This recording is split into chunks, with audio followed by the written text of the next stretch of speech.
A sister from another mister flying all the way from California. So great stuff. So guys, who here has heard me speak before? Okay, so quite a few. Some of you have not. Some of you have no idea who I am or why I'm up here to talk. I'm going to teach you guys how to close like a champion. Who here wants to increase their sales? Who wants to sell more? Who not only wants to sell more, but wants to sell more sets? All right, yeah, ultimates, those aren't bad to sell. And with these figures in mind, who also, I'm guessing, wants to increase their income this summer as well?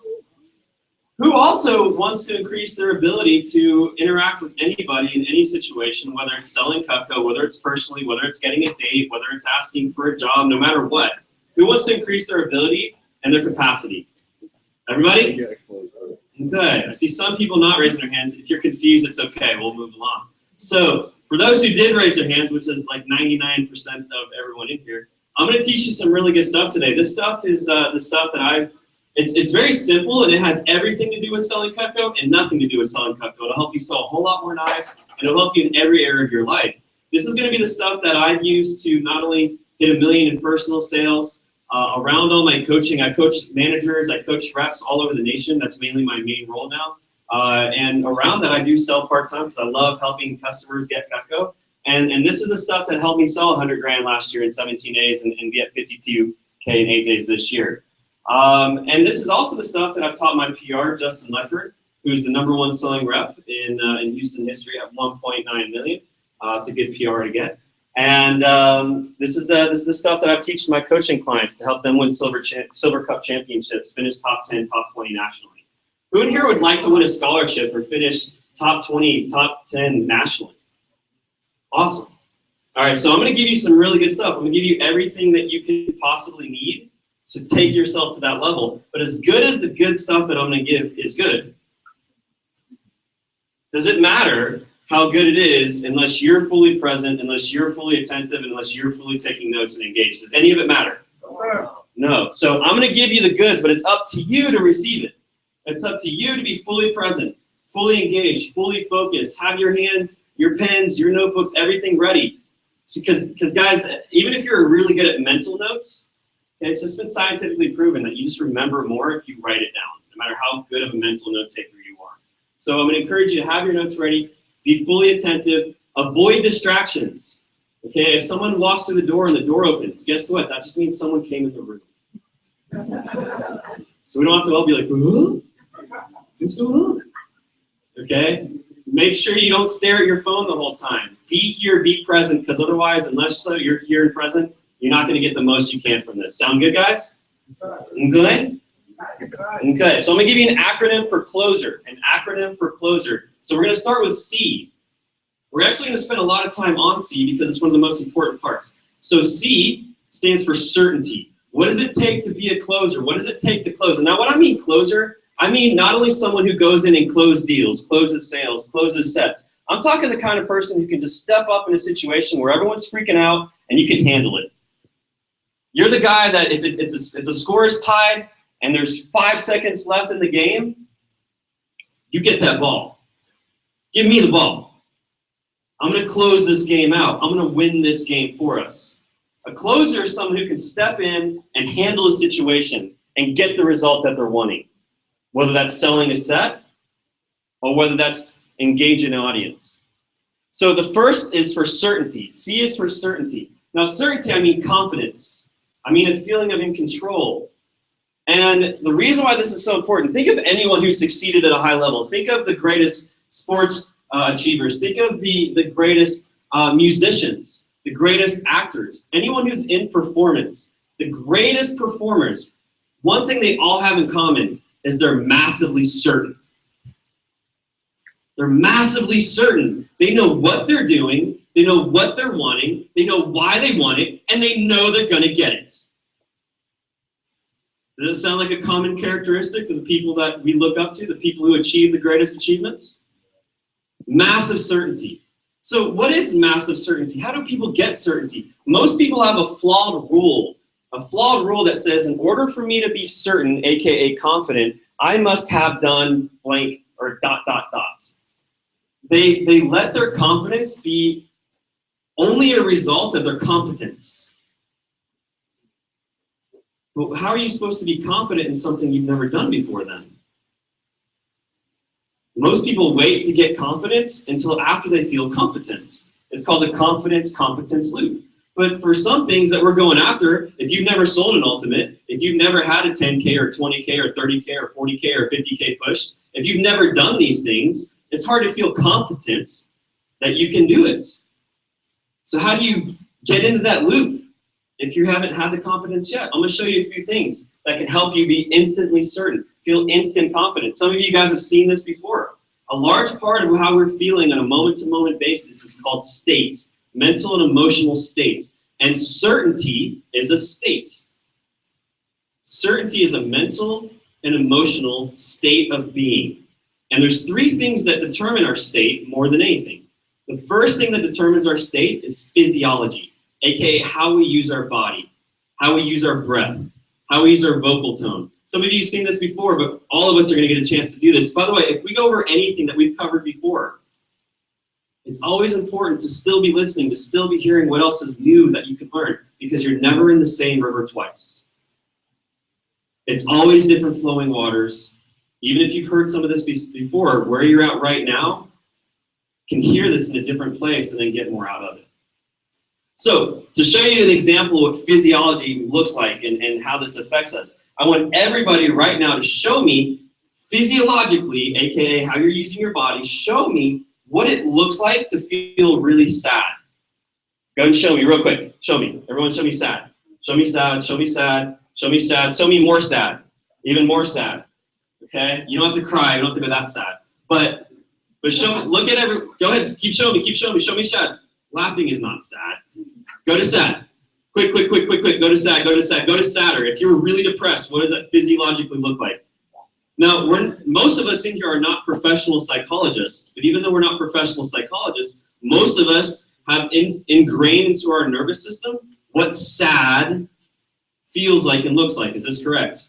So show me real quick the saddest you've ever shown anyone right now. Aren't you glad you're at my positive talk here? Show me really quick, and I'm going to show you something.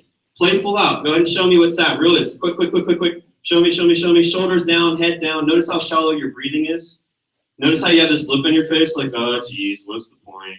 A lot of times we put our hands up by our head or on our face. For those who are really showing me what sad looks like, what are you starting to feel? You're starting to feel sad. Interesting. We weren't talking about sad stuff. We weren't doing sad things.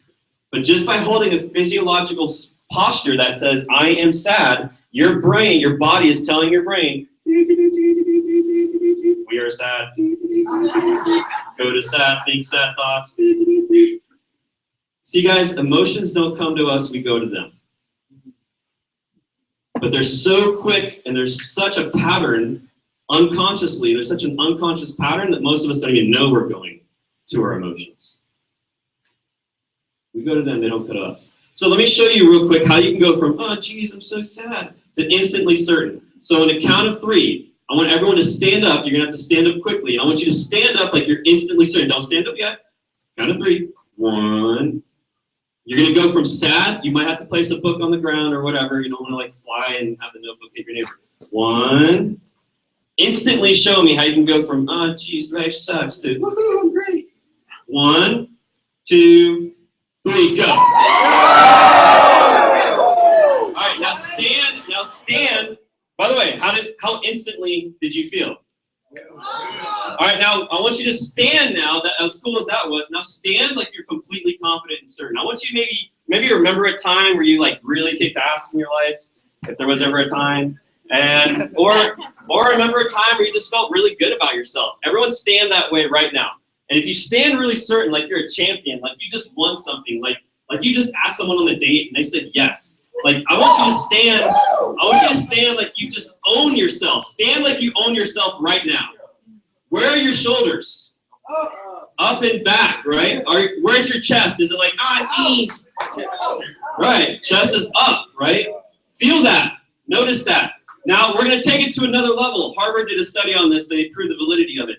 I want you to now we're going to stand like Superman or Wonder Woman. Okay, so you're going to put your hands on your hips like so, and you're going to look up at a 45-degree angle like you're about to fly and go save the world, and put a little smile on your face like, yeah, I got this. I got this. Yeah, put that little, now just without even saying anything, just hold this. We're just going to hold this for a minute. I want you to notice something after a minute. So just hold this. Have that look on your face, head up. You're about to fly, smile on your face like, I got this. Earthquake in Chile, I'll be there in a second. Got this. Hoover Dam exploding, I'm there in 5 seconds. I got this. Put that smile on your face.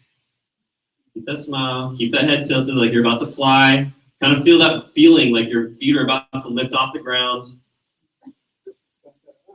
Yeah. Notice something. Notice something. Notice how you're starting to feel. Yeah. Hold it a little longer. Hold it a little longer.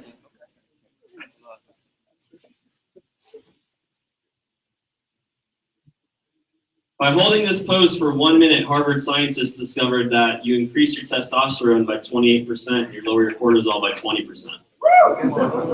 What does that mean? What does that mean? That means testosterone, by the way, is a drive chemical. It's a drive hormone. Testosterone gives us the ability to take on something. Cortisol is the stress hormone. Cortisol is like, oh my gosh, life's over.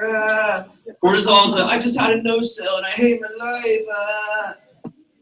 That's cortisol, okay? So when we lower our cortisol, our stress hormone, and we raise our testosterone, it gives us a 33% more likely chance that we're going to take on a risk and achieve it. Just by doing this for 1 minute. You increase your chance by 33%. We'll do one more. I want everyone now, some of you have done this before too, I want everyone now to just be really, really happy like you're about to receive the greatest gift ever. So go ahead and put your arms out in front of you, palms up, and put the biggest, goofiest smile on your face that you can put right now. All right? I bet mine's way goofier than yours, so it's okay. All right? So have your arms out, just like this. Not giving that mic. No. So hold it up. That's good though. So hold it up, hold it up, hold up. Big old goofy smile, big old goofy smile. You don't even know what you're receiving, but you got this big old goofy smile and your arms are out. Okay. How are you starting to feel? How are you starting to feel? You're starting to anticipate, right? You're starting to anticipate. You're excited, right? You feel that? Something as simple as doing this before your demos. Something as simple as doing this before your phone time. You guys feeling better, by the way? Feeling good? Awesome. Have a seat. Thank you so much. Give yourselves a quick round of applause for that, by the way. Awesome. So, how quickly can you change how you feel? As quickly as you can change your physiology. Did you guys get that? I wasn't like humping you. I wasn't like pumping you up or hyping you up. Definitely wasn't doing that. Things would have gotten way uncertain. Or certain, I'm not sure. So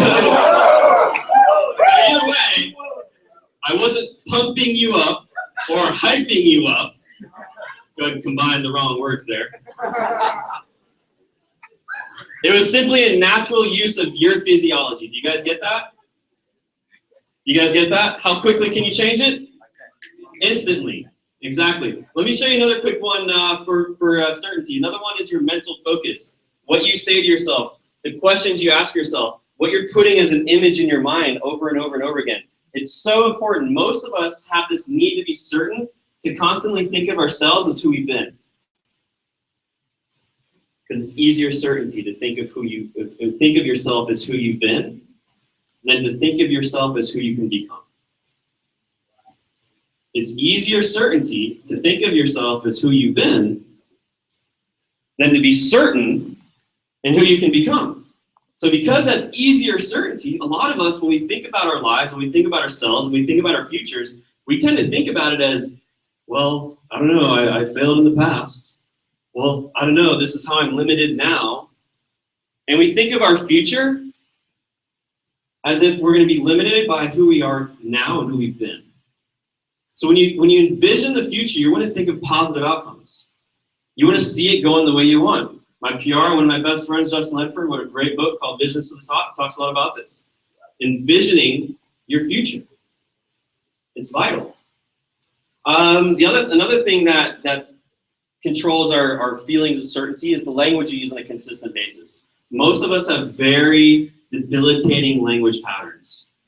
Most of us say things on a consistent basis like, I can't, I won't, I suck, why me, poor me, FML, meh. And they wonder why life sucks so bad. Life is not life. Life is your definition of it. Life is simply how you're defining your experiences. Life is not life. Life is not the situations that happen to you. Life is simply how you define your experiences. And if you're defining your experiences as, this sucks, or, I'm so tired, then that's your experience. I'll show a quick example of this. I was probably going to wait till SC2 to show this, but I'm going to show you guys right now. Some of you guys have seen this before. I need someone, a pretty big dude who I've never met before. We'll go here. You've been pretty participant. What's your name? Caleb, come on up, Caleb. Let's give Caleb a round of applause. Come on, Caleb, come on up here. Are you right or left-handed? Right, go ahead and stand up here. All right, stand right there. We're a little bit on stage space. Okay, go ahead and hold your left arm out. And just keep me from pushing down. Okay, by the way, I'm Mike. Nice to meet you, Caleb. You are strong, dude. Okay, this will be fun. All right, keep me from pushing you down. All right, resist, resist, resist. All right, now I want you to say, my name is, or I am. Just say, I am. Just say your name. Go ahead, say your name. I am, and then just say your full name. I am Caleb Ford. Again? I am Caleb Ford. Again? I am Caleb Ford. Keep me from pushing down. I am Caleb Ford. All right, pretty strong. Now I want you to say, I am Miley Cyrus. I am Miley Cyrus. Again? I am Miley Cyrus. Again? I am Miley Cyrus. Keep me from pushing down. Say it again. I am Miley Cyrus. All right. Okay, now I want you to say, I'm very weak and puny. I'm very weak and puny. Again? I'm very weak and puny. Again? I'm very weak and puny. Keep me from pushing down. Okay. I'm very weak and puny. I'm very weak and puny. All right, now I want you to say, I'm super strong and powerful. I'm super strong and powerful. Again? I'm super strong and powerful. Again? I'm super strong and powerful. Again? I'm super strong and powerful. Again? I'm super strong and powerful. Again? I'm super strong and powerful. I'll show you a bigger version of the SC2, but let's give Caleb a round of applause. Thank you, Caleb. This works every time. Every time. I've done that in front of audiences of 1,000 people, and I wouldn't do it every time if it didn't work every time. So the lesson there is the words that come out of your mouth are not only defining and creating your experiences, but they're literally weakening or strengthening every cell in your body. Everything you're saying is literally strengthening or weakening every cell in your body, especially with the words that come after I and I am. Almost no one learns this, and it affects every single human being who ever lives. Start guarding your language. Be attentive. Pay attention to what you're saying, how you're saying it. Because we fall into habits. We fall into patterns of just saying the same thing over and over again. And most of the time, that's what's making life harder than it actually is. You guys get that? Not only is it positive or negative things that we say, but also when we speak truth, it strengthens us. When we lie, it weakens us. And the truth is, you are great. So don't ever lie to yourself again. We're going to fly through the rest of these. Certainty was the most important, so I spent a lot of time on the C. Next is likability. Likability. So the L is for likability. 85% of why people buy something. 85% of why people buy something is because they like the salesperson. Across the board, 85% of why people buy something is because they like the salesperson. When you show them a product that sells itself and they like you, we sell a lot of knives. Our product is phenomenal. When you combine that with the likability of the salesperson, we sell a ton. So this has a lot to do with rapport. Rapport is finding commonality. And this is important because this is key. We have the most rapport. We like people. We like people who are like us, aka commonality. We like people who are like us and who we want to be like. We like people who are like us, and are who we want to be like. So if we can find commonality when we're engaging with people, and if we can kind of be the kind of person that people want to be like, then that's also going to make them want to engage with us and have more rapport and like us even more. So what are some characteristics of likability, some characteristics of someone who has good rapport? Well, first of all, they're going to practice intentional listening. Intentional listening, meaning they pay attention to what people are telling them. They're not going in their head thinking of the next thing they're going to say or wondering what they're going to have for dinner later. They are fully present. You want to start practicing powerful presence. We live in a world where this is extremely rare. To actually have a conversation where they're actually with you and engaged with you and actually not on their phone. What?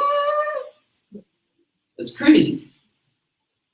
So if you can be one of the few people who, when people are engaging with you, you're actually there with them instead of in here or all over the other world or in your phone, it's going to stand out. People will notice and they'll appreciate it. You want to have powerful presence. Another word for presence is being calm and connected. You want to be calm and connected. And you want to be a really good intentional listener. Not only do you want to listen well, but you want to dig deeper with your questions. There's something called 5 questions deep. 5 questions deep. So you ask a question, and then you continue to ask questions to go deeper. Most of us are very surface. We're like, we'll ask a question, we'll be like, okay, that's great. But if you can show that you care, by the way, people don't care about what you know until they know that you care. People don't care what you know until they know that you care, which means they don't care about our amazing knives until they know that you care about them. So you gotta understand that. Let's see, where was that? That was an inserted quote that wasn't planned. 5, thank you. 5 questions deep. I was just making sure y'all are paying attention. So 5 questions deep. So I'll give you a quick example. Who wants to? Me. Okay, we'll do it. All right, what's your name? Oliver? Okay, I loved how you had to look at your name tag to remember that. That's awesome. Okay, no problem. Let's give a round of applause for Oliver real quick. So Oliver, real quick, what's one of your favorite things to do? Sing. You love singing. Awesome. Do you do it professionally or just as an amateur? Nice, nice. Was there a time that really stood out, which was like one of your best times that you sang? Probably whenever like I think Okay, you sang for your school. Was that a really cool experience? Did you have friends and stuff there who were like cheering you on? Nice. Did you get like an applause or any kind of like ovation? Did anyone like clap for you when you were done? Yeah. All right. So you had your closest friends that were applauding you when you were done, right? How good did it feel to be on stage just expressing yourself like that? So good, right? Awesome. Let's give all a round of applause. Thank you all. Now, in that process, I'm not like some crazy mega genius. I just simply kept asking relevant questions. What did that require me to do? That required me to intentionally listen. That required me to actually pay attention. That required me not to be like, oh, okay, cool. Let me think of the next thing I want to say. I actually heard what he said, and then I asked. And in that process, what did Oliver start to feel? More comfortable, more connected, like I care. You guys get that? So if you can learn to master 5 questions deep, that'll help you engage with people as well too. Another quick little rapport tip, mirror versus matching, mirror and matching. So whenever I call somebody, if they answer the phone like this, hello, this is Judy. I want to match their tone and their tempo. I don't want to be like, hey Judy, this is Mike Lonzetta. I'm calling to slice knives. Hey! Ah! Like, so if she's like, hello, I'm like, hello, Judy? Hey Judy, this is Mike. What's up? I was over to see your friend Betsy. How you doing today? Oh, I'm doing great, thanks. How are you? Awesome. Okay, I'm not being fake. I have different degrees of my voice and my personality. So I go to my more chill version of me when I'm talking to a more chill version customer. Does that make sense? If I answer and it's like, hello, this is John. How may I help you? I'm like, hey John, how's it going? How's it going? Right? John's gonna be like, who's this? What do you want? So if he answers and he's like, hey, this is John, how may I help you? I'm like, hey, John, this is Mike Lonzetta. What's over to your saying? John, another. He's like, yeah, that's great. Come on over. Great. By having a little faster and a more upbeat tempo for John, he felt more relatable, more common, more commonality. Does that make sense? You can do this with tempo. You can do this with tone as well. You can do this in person. Okay, if someone leans in, you can lean in with them. If someone takes a sip, you can take a sip. But just be careful. Don't literally mock everything. Okay, they cross their legs, you cross their legs, right? Then that'd be weird. Okay, they're like, why are you copying me? Okay, yeah, don't mock a sneeze. You'll definitely give it away then. Okay, achoo. Yeah, that won't work. Okay, so moving right along, let's wrap this up, guys. The last ones, like I said, I fly through, but they're important. O is for optimize. Optimize your resources. Success is never a matter of resources. It's always a matter of resourcefulness. You've heard me say that before. How effective are you implementing it? How resourceful are you being? Success is never a matter of resources. It's always a matter of resourcefulness. Optimize your opportunity. Optimize your leads. Optimize your times. Find the best times to make calls. Be organized with your leads. So when you go to phone time, you don't spend half the phone time organizing leads. That's not optimizing your time. Optimize your resources. Optimize your time. Optimize the accessibility you have to managers and to mentors and everyone that you have to learn in this company. Most companies are not designed where they just keep teaching you stuff because they want you to succeed. It's find a way, kid. Good luck. Optimize your opportunity here. Make the most of it so you can get the most out of it. Next, I'm not going to touch much on this because Sharissa touched a lot about it. Student. S is for student. Be a student of the business. Be a student of the business. The greatest achievers in all areas of life are students. The greatest basketball players are a student of the game. The greatest athletes are a student of the game. Be a student of this game. How much time are you investing into learning the skills that you need to learn to be the best that you can be? Who are you reaching out to? Like I said, Sharissa talked a lot about that, so make sure you're a student of the business. The greatest people in this company are all people who seek knowledge. Period. The greatest people in this company are all people who have seek knowledge and continue to do it. I'm starting to work with millionaires and high-level people, and one thing I can commonly say about all of them is they all are continued learners. Never stop learning. E is for enthusiastic.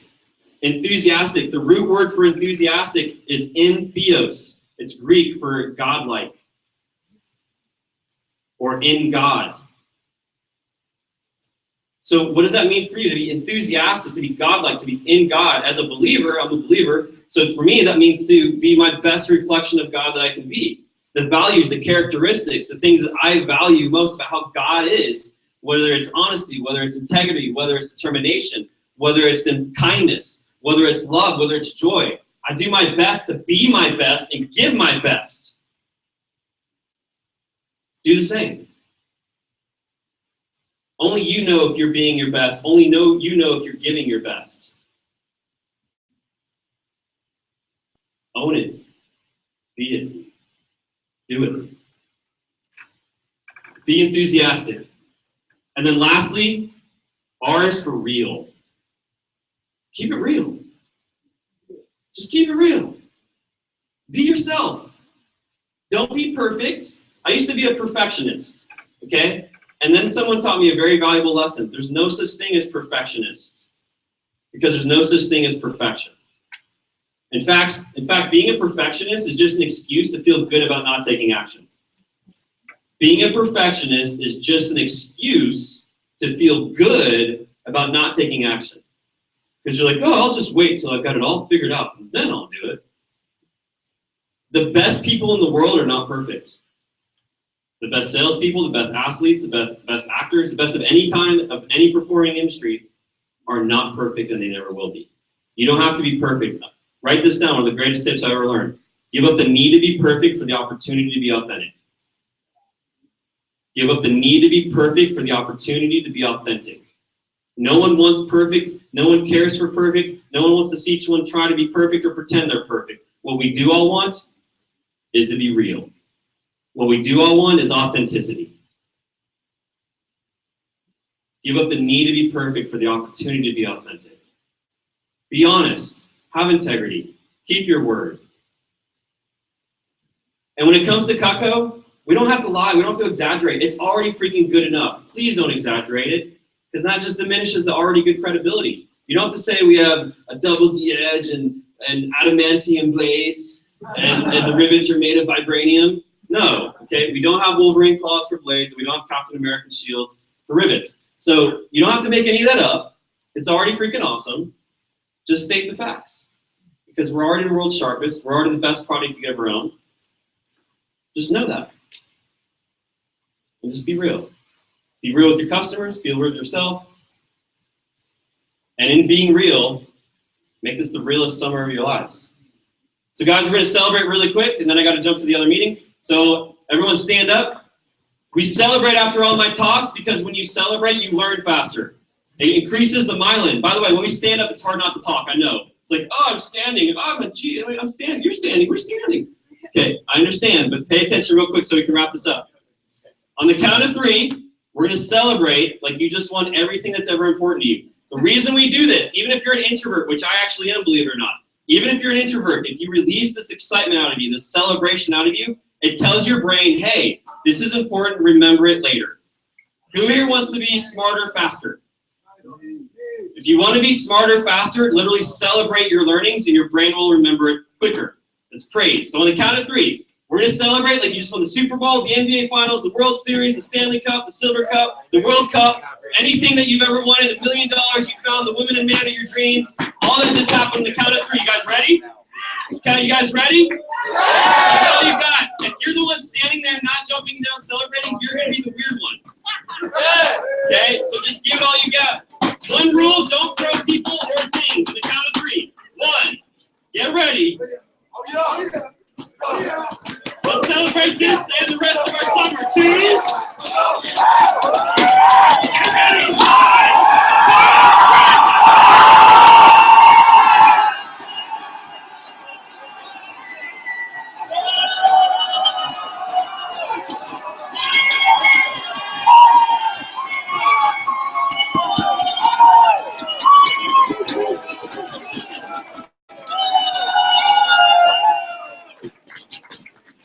How do y'all feel, by the way? How quickly can you feel amazing? Change your physiology, change your focus, change your language patterns, change the whole direction this summer, guys, and you'll change the rest of your lives. GCK #1, baby. Thank you.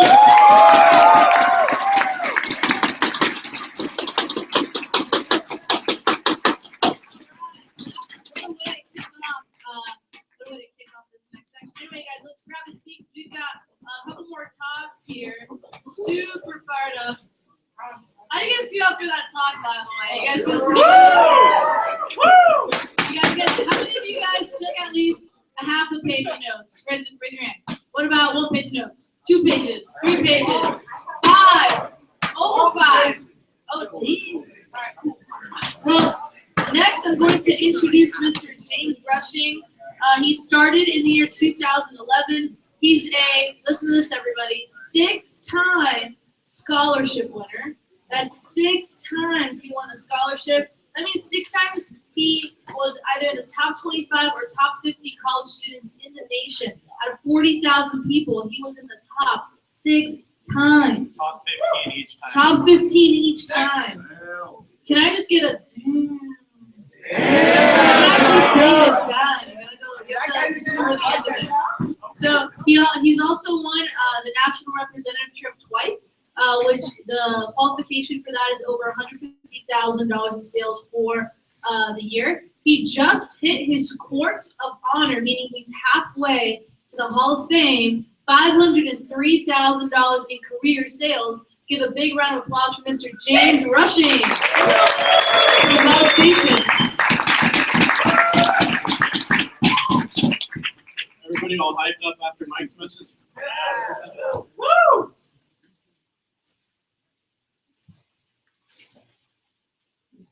Awesome. So I've heard Mike say a couple of those things every time, but the thing that